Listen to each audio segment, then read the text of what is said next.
우리의 인생은 우리의 것입니다. 그렇죠? 하지만 우리의 것은 또한 하나님의 것이기도 합니다. 하나님께서 우리를 이 땅에 보내시고 이 땅 가운데서 나그네 같은 삶을 살고 하나님의 일을 하다가 주님 부르시는 날에 우리를 다시 데려가실 것입니다. 그렇기 때문에 우리는 이 땅 가운데 나그네로 사는 삶을 살아야 됩니다. 하나님 나라에 속한 자이지만 이 땅에 정말 임시로 거주하고 있다라는 그 생각으로 나그네와 같은 삶을 살아야 되죠. 땅에 어떤 권세가 세워지는지에 따라 그리스도인들은 많은 영향을 받게 됩니다. 하지만 동시에 그 어떤 권세가 세워지든지 간에 하나님 나라 백성으로서 해야 할 일은 달라지지 않는 것이죠. 그리스도인은 이 죄 많은 세상은 내 집이 아니네라는 찬양을 부르면서 동시에 참 아름다워라 주님의 세계는 이라는 찬양을 동시에 부르고 있습니다. 그리스도의 본향에 도달하기까지 이 땅에 나그네로 사는 것이 어떻게 사는 것이 하나님이 기뻐하시는 삶인지를 살펴보기를 원합니다. 히브리 기자가 믿음의 선진들을 언급하면서 이렇게 이야기를 합니다.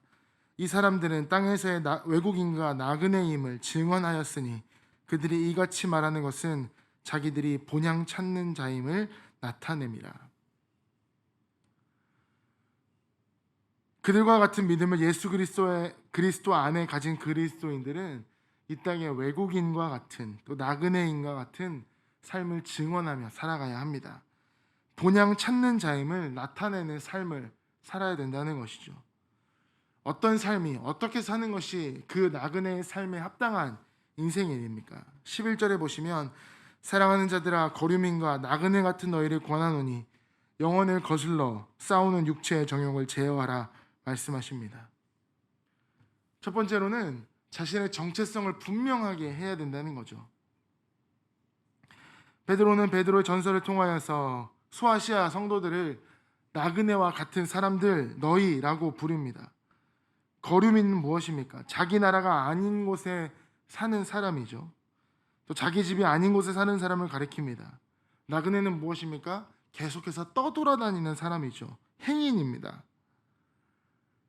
그리스도인은 거룩하신 하나님 백성으로서 죄 많은 이 땅에 떠돌아다니고 있습니다. 분명히 우리는 이 땅에 살고 있지만 우리가 이 땅에 속하지 않은 사람들임을 증명하는 것이 바로 그리스도인입니다. 하나님께서 심판과 멸망을 하시기 전까지 이 땅은 우리를 보호하고 계시는 임시 거처에 불과합니다. 베드로는 베드로후서에서 이제 하늘과 땅은 그 동일한 말씀으로 불사르기 위하여 보호하신 바 되어 경건하지 아니한 사람들은 심판과 멸망의 날까지 보존하여 두신 것이라 라고 고백하고 있습니다. 우리는 그런 세상에 잠시 살고 있는 사람들입니다. 그렇기 때문에 우리의 소속은 영원한 하나님 나라이죠.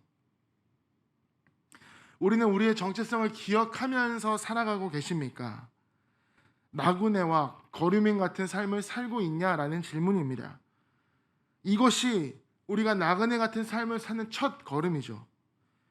이 정체성은 정체성에 따른 삶의 방식을 요구합니다. 이 땅에 속하지 않고 하나님께 속한 백성들, 마땅히 성령께서 베드로에게 강력하게 촉구하신 그 권면, 육체의 정욕을 제어하라 라고 말하는 그 명령, 그리스도를 대신하여 오늘 이 자리에서 여러분에게 다시 한번 간청드립니다. 나그네로서의 삶을 살며 이 땅의 정욕, 소유를 다 내려놓고 육체의 정욕을 제어하며 사시기 바랍니다. 인생이 고달픈 건 죄 때문입니다. 그죠? 물론 우리가 여러 가지 문제 때문에 우리의 삶이 어렵지만 궁극적으로 우리를 괴롭히는 건 죄입니다. 죄는 땀을 흘려 먹고 살도록 노동의 고통을 가져왔고 남편과 아내 및 모든 인간관계 안에서 갈등과 전쟁을 일으키고 있습니다. 질병과 죽음을 가져온 것도 죄이고요. 그 죄가 가져온 최악의 결과는 무엇입니까? 하나님과의 분리된 삶, 바로 영원한 영적 지옥입니다. 그러나 하나님의 종은 그리스도의 십자가의 공로로 죄의 책임에서 완전히 벗어났다라고 성경은 선포합니다. 하지만 그 말은 뭡니까? 곧 이 죄에 대해서 전쟁을 선포했다라는 말이기도 합니다. 죄를 우리의 주적이다라고 단정 지으며 하나님 나라에 사는 백성들은 그와 맞서 싸우는 인생을 살아가야 한다는 것이죠. 우리가 싸우고 있는 여러 대적들이 무엇이 있겠습니까? 어둠의 세상 주관의 자들과 하늘에 있는 약한 영들과 타락한 이 세대와 육체의 정욕과, 특별히 이 육체의 정욕, 우리 안에서 쉼없이 우리의 영혼을 거슬러 싸우고 있습니다. 육체의 정욕과 성욕의 소욕이 날마다 싸우죠. 날마다 내 안에서 되풀이되는 전쟁을 이야기합니다. 하나님을 위해서 우리가 선을 행하기 위해서 그와 동시에 내가 행하고 싶은 악이 또한 있습니다. 그러므로 우리는 주님이 오실 때까지, 우리의 육체를 벗는 그날까지 계속해서 육체의 정욕을 제어해야만 합니다. 죄를 피하고 멀리하고 억제해야 되죠. 골로새서에 바울은 땅에 있는 지체를 죽이라라고 강력하게 권면하고 있습니다. 또 히브리서에서는 절대 방심하지 말고 포기하지 말고 피 흘리기까지 대항하라라고 선포하고 있습니다. 그래서 베드로는 12절의 말씀에 너희가 이방인 중에서 행실을 선하게 가지라라고 권면하고 있는 것이죠. 그리스도인은 선을 열심히 행하는 하나님의 백성이 되어야 합니다. 하나님께서 미리 예비하사 그리스도 예수 안에서 선한 일을 위하여 지으신 자, 그들이 바로 그리스도 우리들입니다. 하나님 뭐라고 하십니까? 내가 거룩하니 너희도 거룩하라. 그 왕의 명령에 순종하며 살고 계십니까? 선한 행실은 하나님께서 선하다고 말씀하신 온전하고 기쁘시게 하는 그 뜻을 온전하게 충분히 사는 삶을 가리키고 있습니다. 성경은 우리가 온전하게 사는데 필요한 모든 것을 이미 다 우리에게 알려 주었습니다. 거짓말을 멈추는 것에서부터 오직 참된 것을 말하는 것까지, 음란한 생각과 행위를 멀리하는 것에서부터 거룩하고 정결한 삶에 이르기까지, 게으르고 나태한 삶을 사는 것에서 부지런히 일하여 남을 돕고 사는 삶까지 우리는 그렇게 나아가야 한다는 것이죠. 에베소서 4장에 말씀하십니다. 오직 성령을 능력으로 심령이 새롭게 되어서 하나님을 따라 의와 진리의 거룩함으로 지으신 새 사람을 입어야 한다는 것입니다. 그런데 말입니다, 여러분, 그리스도인들이 육체의 정욕을 제어하고 사는 삶, 그것은 단순히 구원에 이르도록 자라나는 이 우리의 성화라고 말하는 과정일 그것으로 그치는 것이 아니라 전도의 방편이 되기도 합니다. 그리스도인들이 거주하는 이 땅에 막대한 영향력을 끼치고 있는 것이죠. 12절에서 이방인이라고 말하고 있는 대상, 하나님을 믿지 않는 세상 사람들을 가리키고 있습니다. 하지만 그리고 종종 그들은, 그 이방인이라고 불리우는 사람들은 그리스도인을 악행한다고 함부로 비방하고 있죠. 비방이 무엇입니까? 남을 비웃어 헐뜯어서 말하는 것을 의미합니다. 물론 그리스도인들이 죄가 있어서 비방을 당할 때도 있지만 육체의 정욕을 제어하고 선한 삶을 살기 위해 최선을 다해도 그래도 이 세대로부터 우리는 비방을 받을 수 있다는 말입니다. 베드로가 이 편지를 쓸 때에도 그리스도인들은 여전히 남녀가 비밀 모임을 갖고 난잡한 관계를 갖거나 사람의 피를 마시고 권세를 거역한다는 등 여러 가지의 사실과 다른 내용으로 비방을 받고 있는 상태였습니다. 초대교회가 이런 억울한 비방을 받았을 때 그것을 잠재우는 가장 큰 효과가 무엇이겠습니까? 그들을 욕하고 있는 이방인들과 전혀 다른 경건한 삶을 살아내 보여주는 것입니다. 오늘도 마찬가지겠죠. 무릇 그리스도 예수 안에서 경건하게 살고자 하는 자는 박해를 받을 것이다 라고 디모데 후서에 말씀하고 계십니다. 하지만 그리스도인을 비방하는 자들은 그리스도인의 선한 일을 보고 마음을 돌이켜 하나님께 영광을 돌릴 것이다 라고 분명히 또한 말씀하고 계십니다. 교회를 향한 세상의 비난이 거짓이라는 것을 확실하게 보여주고 하나님을 인정하며 그분을 영접하게 만드는 강력한 힘, 그것이 하나님의 말씀과 성령의 능력으로 인하여서 변화된 그리스도의 삶에 있다는 것을 우리는 분명히 이 땅에 보여줘야 된다는 것이죠. 우리의 삶은 하나님이 세상 사람 가운데 영광 받으시기에 충분하고 거룩한 삶을 살고 계십니까? 여러분의 삶은 그리스도인을 향하여서 잘못된 비방을 잠재우기에 충분히 선하고 아름다운 삶을 살고 계십니까? 당신이 씨름하고 죄와할 죄를 정하고 하나님의 능력을 구하며 치열하게 싸우십시오. 그 죄 대신 옷 입을 새 사람의 모습을 성경을 통해 확인하고 성령의 능력으로 마음으로부터 온전한 삶의 변화를 받게 해달라고 우리는 또한 간절히 구해야 합니다. 그리고 열심으로 선을 행해야 되죠. 감출래야 감출 수 없는 것이 그리스도인의 삶 같습니다. 제가 몸이 조금 안 좋아 병원에 있을 때 의사 선생님께서 저의 직업을 물어보시더라고요. 당당하게 이야기했습니다. 저는 교회에서 사역을 하고 있는 목회자입니다. 그 선생님이 교회를 다니시는지 안 다니시는지 저는 모르지만 제가 그렇게 이야기를 하고 나니까 그때부터 제 병원에서의 삶도 조금은 달라지기 시작했습니다.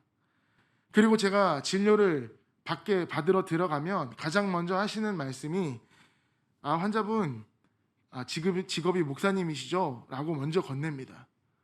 제가 어떻게 거기서 혹 불만사항이 있다 하더라도 혹 나에게 불이한 일이 있었다 하더라도 제가 어떻게 그것을 다 이야기할 수 있겠습니까? 그 한마디로 참고 넘어가야죠. 사실 생각해보면 그렇게 불합리한 일도 아니었고 그렇게 부당한 일도 아니었습니다. 의사 선생님을 만나면 내가 이 얘기를 꼭 해야지 마음속에 품고 있었던 그 생각조차도 육체의 정욕이었죠. 상대방이 먼저 알아봅니다. 그리스도인이시죠? 라는 그 한마디에 우리는 내가 아닌 다른 사람으로 인해서 다시 한번 육체의 정욕을 제어하는 힘을 얻게 되죠. 우리는 그런 사람들입니다. 그렇게 열심으로 선을 행하며 살아가야 되는 사람들이라는 것이죠. 계속해서 13절부터 보겠습니다. 그리스도인은 이 땅에 거하는 백성으로서 세워진 모든 제도에 순종해야 합니다. 인간의 모든 제도를 순종하라 라고 강조하는 것이 그리스도인이 이 땅에서 선량하고 준법 정신이 투철한 시민이 되어야 한다는 것이죠. 베드로는 인간의 모든 제도 안에 위에 있는 왕, 지금의 권세자들의 이야기를 하겠죠.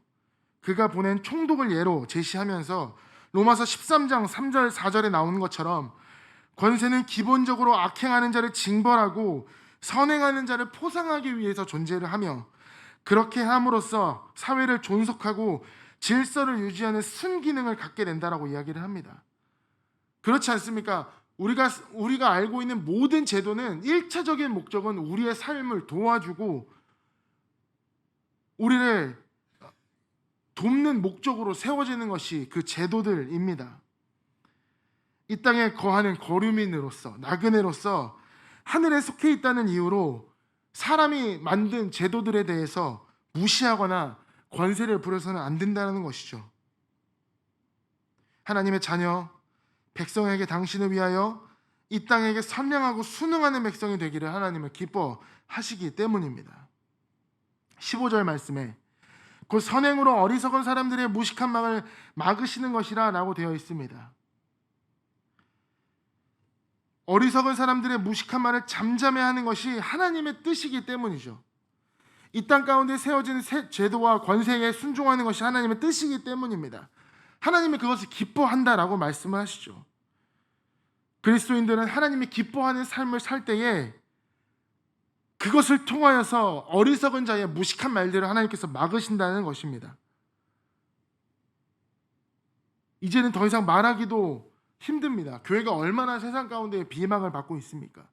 때로는 세상의 잣대로 되고 공의롭고 못하고 어리석은 잣대로 교회와 그리스도인들을 보기 때문에 알지 못하는 억울하게 당하는 무식한 말을 할 때도 있습니다.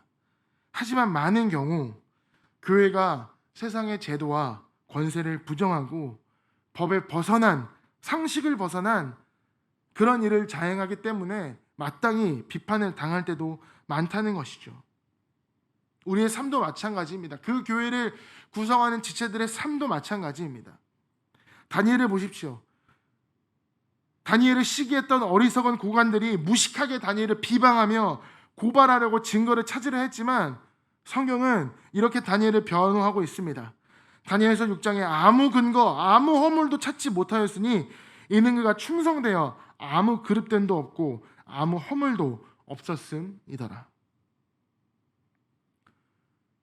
제가 이 전전교회에서 사역을 할 때 교회 앞에 2차선 도로가 있었습니다.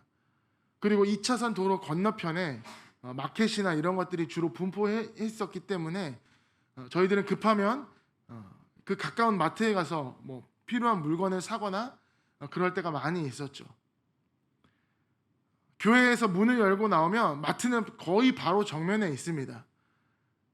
2차선 도로입니다. 신호도 없습니다. 신호등은 한 30m에서 50m는 이상 걸어가야 횡단보도가, 신호 있는 횡단보도가 나와야 합니다. 하필 또 거기까지 가는 길은 오르막입니다. 경사도 심했죠. 마음이 급합니다. 빨리 가서 저거를 사와야 다음 일이 진행될 것 같은데 그 경사를 올라가서 신호를 기다렸다 횡단보도를 건너서 다시 마트로 갔다가 그 길을 반복해서 돌아오기에는 시간이 너무 아까울 것 같습니다. 마음을 먹죠. 이번 한 번만 그냥 갔다 오자. 차도 안 다니는데. 그리고 그날 주일도 아니었고 평일이었기 때문에 교회 주변에 성도님들도 안 계시는데 빨리 건너갔다 오자라고 마음을 먹습니다. 그때 같이 갔던 저희 선임 목사님께서 제가 그렇게 마음을 먹는 걸 아셨는지 이야기를 하시죠. 박 전도사님, 신호 횡단보도로 가시죠. 저를 인도하셨습니다. 누가 봅니까? 급합니다. 주의 일을 하기 위해서 사역이 기다리고 있습니다. 주님이 기뻐하시는 사역을 하려고 지금 저는 마음을 먹고 있는 것입니다. 인간이 만들어 놓은 제도 때문에 저 횡단보도를 내 앞으로 끌어다 놓을 수 없기 때문에 어쩔 수 없이 나는 차도 오지 않는 그 2차선 짧은 거리, 여기서 저 교회 문까지나 될까요? 그 거리를 그냥 순식간에 뛰어갔다만 오면 되는 것입니다. 안 되죠. 그래서는 절대 안 됩니다. 혹여나 누군가가 교회에서 나온 사람이, 믿지 않는 사람이 그 모습을 본다고 생각하십시오. 교회에서 나온 사람이 무단횡단해서 마트로 뛰어들어갔다. 제가 전도사건 목사건 상관없습니다. 저는 그냥 교회에서 나온 사람이기 때문에 그 순간만큼은 하나님을 대표하는 사람, 교회를 대표하는 사람이 되어버린 거죠. 우리가 무슨 심한 법을 어기거나 나라가 정해놓은 제도를 머리에 띠쓰고 반대하면서 그렇게 데모하는 건 아니지 않습니까? 그냥 단순히 차도 잠깐 건너갔다 오는 것인데 사람이 정해놓은 제도를 무시해 버리는 모습입니다. 그것이 이 땅에 거주하면서 제도와 권세를 반대하고 법과 질서를 어기면서 욕을 먹는 행동을 하고 있는 거죠. 제가 과연 정말 그렇게 법과 제도를 무시하면서 법과 질서를 어지럽혔나요? 제가 그 횡단보도를 만약에 갔다 옴으로써 그 지역에 있는 어떤 제도가 완전히 뒤흔들 만큼 그런 나쁜 짓을 한 건가요? 그 정도는 아니죠. 하지만 하나님께서는 죄의 경중을 따지시는 분은 아닙니다. 했냐 안 했냐를 따지시는 분이지 그것이 가볍고 무거운가를 따지시는 분은 아닙니다. 죄는 그 말 그대로 죄일 뿐입니다. 하나님께서 나의 삶을 통하여서 어리석고 무식한 비방을 막을 만큼 선한 삶을 살아내야 된다는 것이죠. 반대로 제가 너무너무 급함에도 불구하고 그 경사를 올라서 횡단보도를 신호를 기다렸다가 건너서 마트에 가서 물건을 사고 다시 그대로 교회로 돌아오는 모습을 보인다라고 생각을 해보십시오. 다른 사람을 몰라도 마트 주인님은 아시지 않을까요? 우리가 너무너무 자주 오는 사람들 뭐 하는 사람인지도 다 아는데 그 마트 주인도 생각할 겁니다. 아, 여기서 저기 건너오면 되는데 저 사람들은 아무리 급해도 횡단보도를 지키면서 신호를 건너오는 사람들이구나 라는 그 모습이 그 마트 주인의 모습 속에는 박히게 된다는 것이죠. 그렇게 사소한 것들을 지킬 때 그 마트 주인의 마음은 교회에 대한 인식이 바뀌는 것입니다. 그렇기 때문에 우리는 우리의 삶을 통해서 자연스럽게 전도할 수 있는 것이죠. 주를 위하여 법을 지키고 권세에 순종하는 선량한 준법 시민이 되기 위하여 내가 변해야 하는 우리의 삶의 영역은 무엇입니까? 제가 여기서 여러분들에게 헌법을 읽으면서 그 헌법에 나와 있는 법을 하나도 어기지 말고 다 지켜 행하라 라고 그렇게 어려운 이야기 드리는 거 아니지 않습니까? 제가 말씀드린 거, 제가 예를 든 것처럼 눈앞에 정말 아무도 보지 않는데 건너갔다 오면 되는 그 거리, 수고롭지만 정해진 신호와 정해진 횡단보도로 건너갔다 오는 것, 어떻게 하다 보니까 주머니에 쓰레기가 차고 넘쳐서 빨리 이걸 비워야 되는데 주변에 쓰레기통은 없고 보는 사람 아무도 없고 그냥 풀숲이 막 우거진 곳에서 그냥 이렇게 버리면 될 것 같은데 굳이 그것을 모아뒀다가 쓰레기통을 찾아서 거기에 버리는 행동, 이런 것들이야말로 하나님께서 우리를 너무너무 기뻐하시는 삶이고, 누가 보더라도 다니엘처럼 오직 신앙 외에는 고발할 근거가 없을 정도로 깨끗하고 정결한 삶을 살아가야 한다는 거죠. 사람들이 우리를 손가락질하며 비방하는 때는 저 사람 교회 다니는 사람이래 라고 손가락질하는 거, 그렇게만 비방을 받는 삶을 살아야 된다는 것입니다. 그게 정당한 비방입니까? 아니죠. 그래서 그 비방은 하나님께서 분명히 갚아주시기 때문에 우리는 그만한 비방은 얼마든지 받을 수 있는 것입니다. 그리스도인은 하나님의 나라의 백성으로서 이 땅의 나그네로 살면서 하나님 나라의 백성답게 거룩한 삶을 살아야 됩니다. 육체의 정욕을 제어하는 삶, 선한 일을 하면서 열심히 사는 삶. 그리스도인은 또한 이 땅에 거주하는 거류민으로서 하나님의 주권 안에 세워진 이 땅의 제도와 권세와 순종해야 된다라고 계속 말씀드리고 있습니다. 하나님은 그리스도의 그 선행을 통하여서 이방인들의 그 비방을 막으시기 때문입니다. 그리고 그들의 영혼을, 이방인들의 영혼 또한 만나주시고 거듭나게 해주시죠. 결국에는 그들 또한 하나님께 영광을 돌릴 수 있게 돌리십니다. 그래서 이 땅의 나그네인 하나님 나라의 백성들은 잘못된 비방과 세상의 죄를 꾸짖는 하나님의 정죄의 구원을 하나님께 드리는 역사를 일으키는 하나님의 도구가 됩니다. 우리의 이 몸과 지체를 의의 무기로 하나님께 드려야 된다는 것이죠. 마지막으로 베드로는 앞에 말한 두 가지의 삶을 요약하고 적용시키고 있습니다. 11절에서 15절까지의 삶은 하나님의 종처럼 행하는 삶입니다. 16절에 너희는 자유가 있으나 그 자유로 악을 가리키는 데 쓰지 말고 오직 하나님의 종과 같이 하라. 나그네로서의 이 정체성, 이 땅에 있을 때 그리고 이 땅을 떠날 때 달라지는 부분 분명히 있습니다. 하지만 구원받는 순간부터 영원히 변하지 않는 그리스도인의 정체성이 있다라는 것이죠. 그건 뭡니까? 하나님의 종이라는 것입니다. 이 땅에서 주인의 달란트를 관리한 하나님의 청지기들, 그 주인이 돌아와서 그가 행한 일에 따라 상을 받고 계속해서 그 일을 섬기는 주인을 하게 됩니다. 그러므로 나그네로 이 땅을 살면서 이 땅의 종처럼 살 필요는 없다라는 것이죠. 우리들은 자유가 있는 삶이 이 땅에 매여 있는 사람들이 아닙니다. 세상이 원하는 대로 살 의무는 없습니다. 세상이 요구하는 것, 특별히 악에 얽매이지 않아도 된다라는 것이죠. 자유인처럼 행동하십시오. 하지만 그리스도인은 하나님의 종이기 때문에 악을 가리는데 그 자유함을 쓸 수 없다라는 말입니다.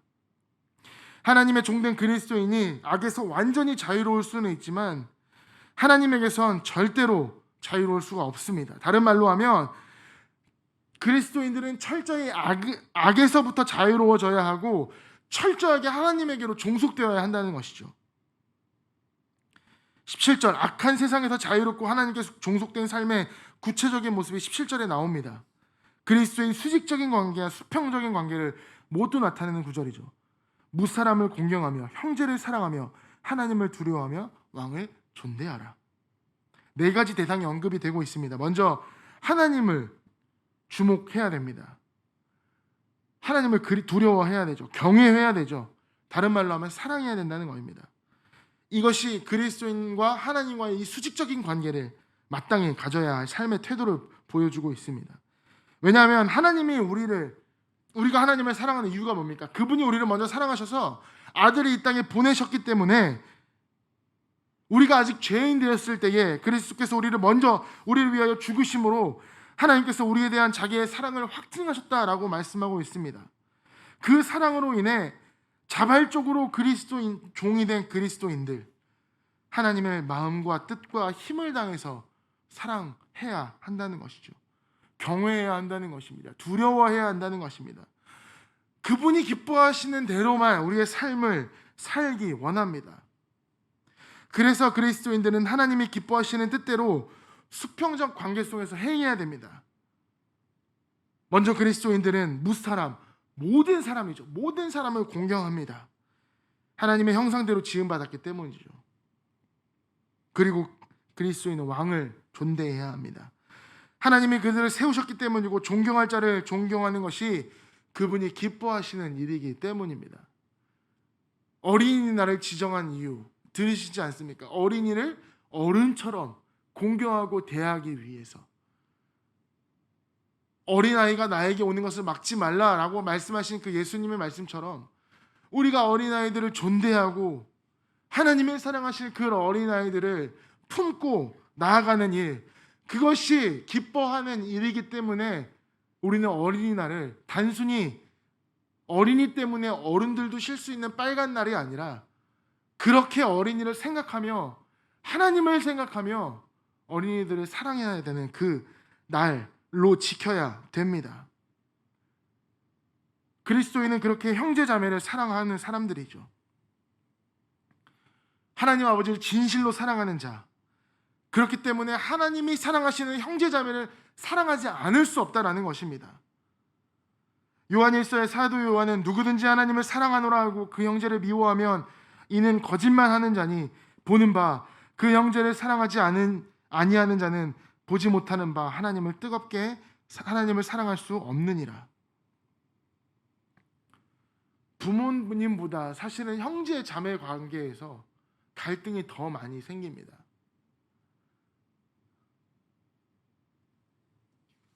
얼마나 싸웁니까? 저도 여동생이 한 명 있는데 지금은 나이가 들었기 때문에 그렇게까지는 싸우지 않지만 어렸을 때는 여자건 남자건 오빠건 동생이건 그냥 나랑 싸우는 사람, 눈 뜨면 나랑 싸우고 눈 감으면 잠깐 쉬었다가 눈 뜨면 또 싸우고 그런 존재가 형제 자매 관계였습니다. 물론 싸우면서 큰다고 하지만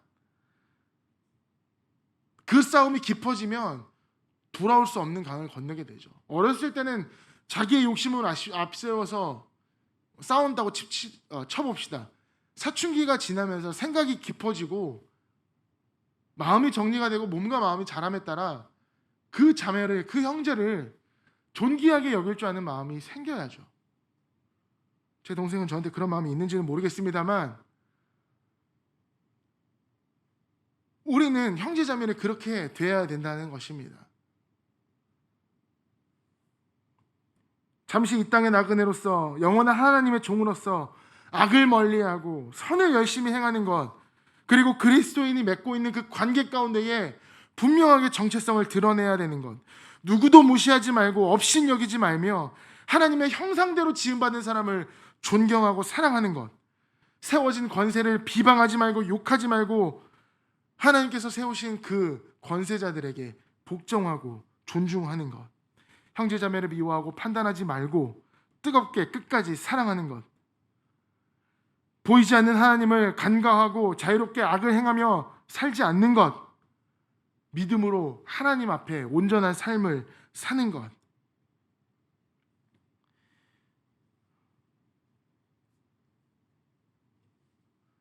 남자들은 군대를 가면 가장 그래도 좋은 것 중에 하나가 공기 좋고 산 좋고 물 좋은 경치 좋은 데로 가서 생활한다는 것입니다. 개발을 할 수 없는 곳이기 때문에 자연 그대로의 상태가 남아 있죠. 새벽에 보초를 서다 보면 정말로 서울에서는 잘 볼 수 없는, 도시에서는 잘 볼 수 없는 하늘의 별이 쏟아지는 것 같은 그런 광경을 보일 때가 있습니다. 그렇게 그 평화로운 밤에 나 홀로 그 밤하늘을 바라보고 서 있을 때면 나도 모르게 하나님, 차라리 지금 저를 데려가 주시면 안 될까요? 라는 고백이 절로 나옵니다. 뭐 특별히 괴로운 일이 있어서 그렇겠습니까? 나그네로서의 삶, 이 땅 가운데서 거류민으로서 사는 삶이 녹록치가 않기 때문에 차라리 빨리 끝내고 영원한, 내가 원래 속해 있는 영원한 하나님의 나라로 가는 것이 더 낫겠다라고 생각이 들 때 자연스럽게 그런 고백이 나오는 것이죠. 이 약한 세상에서 살아가시느라 너무너무 고생이 많으십니다. 육체의 정욕과 싸우시느라 너무너무 수고가 많으십니다. 그리스도인을 향한 세상의 비방, 이거는 뭐 끝나기는커녕 잠시 멈출 기미도 안 보이죠. 참된 것으로서 그들의 비방에 대답하는 것도 한계가 있습니다. 악을 악으로 대항하지 말고 선으로 이기는 것 불가능해 보입니다. 권세는, 우리를 위하여 지어진 제도는 늘 우리를 실망으로 무릎 꿇게 만듭니다. 평안하고 고요한 삶을 살기를 원하지만 동시에 우리 안에는 그 누구보다 치열한 싸움을 날마다 하고 있다라는 것이죠. 형제자매, 가족 간의 사랑으로 인해서 위로를 얻고 기쁨을 누리기로 하지만 때로는 세상 그 어떤 원수보다 격하게 싸우는 것이 가족의 관계입니다. 왜 사랑하는 사람들은 계속 우리를 아프게 하고 병들고 상처 주는지 모르겠습니다. 그런데 여러분, 그것이 나그네의 삶입니다. 그래서 우리는 간절하게 본향을 찾고 갈구하고 있죠. 위의 것을 생각하고 땅의 것을 생각하지 아니하는 삶, 위의 것을 찾는 삶을 살고 있습니다. 왜냐하면 우리들이 바라는 기쁨과 영광, 소망, 그것은 모두 하늘에 계신 하나님께 있기 때문입니다. 하나님께서 이 나그네의 삶이 괴로운 것을 알지만, 당연하지만 우리가 끝까지 감당하지 못할 그 두려운 마음이 있는 것도 아시지만 우리를 이 땅 가운데 살게 허락하신 그 이유는 하나입니다. 우리를 통하여서 하나님께서 영광 받으시기를 원하는 것. 그리고 우리의 삶이, 나그네의 삶이 끝날 때까지 항상 함께 하겠다라고 약속을 해주신 우리 주님.